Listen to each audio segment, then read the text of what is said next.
I arrived in scenic Wetzlar, Germany for business, and found that I had just a few hours free. It was a Sunday evening, and the plaza was full of people, most of them sipping coffee, enjoying a cold drink or snack at a cafe. Some were even strolling along the river in the greenways there. For me, I was there for a completely different reason.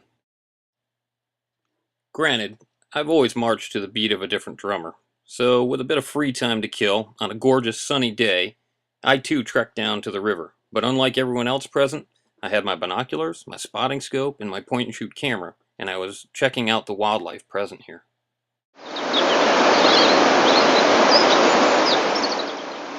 European robins and goldfinches and other small birds sang from streamside shrubs.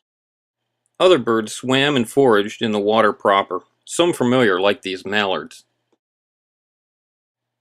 The warm evening lighting made even these common birds look lovely, and I couldn't resist digiscoping some images, even though I probably have hundreds on file. European coot are nearly identical to the American coot, but the white bill shield is a bit more pronounced. The lovely great-crested grebe was clearly different from any birds that I'm familiar with here in the US. I watched as an adult and a stripe-headed chick foraged along the banks of the river here.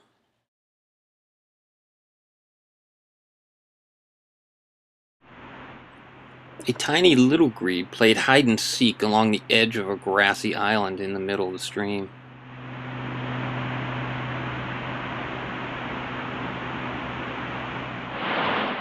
A dipper, hiding in the shadows of the same island, was a real treat for me. This is a species I'd never seen anywhere in the world before now.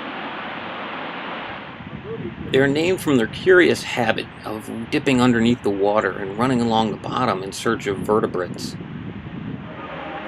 As the sun continued to set, all my subjects were washed in a beautiful golden tone. Look here at the dipper and compare it to the last clip.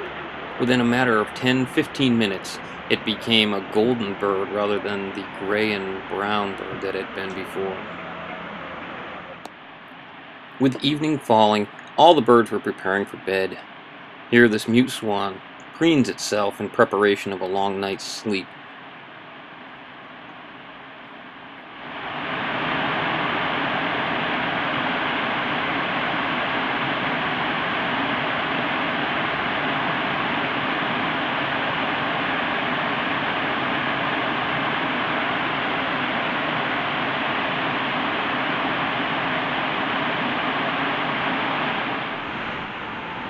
A gray wagtail feeding on the opposite bank of the river represented another new species for me.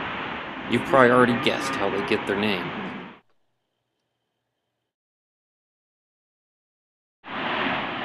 White wagtails were also dashing about looking for their last meals of the evening.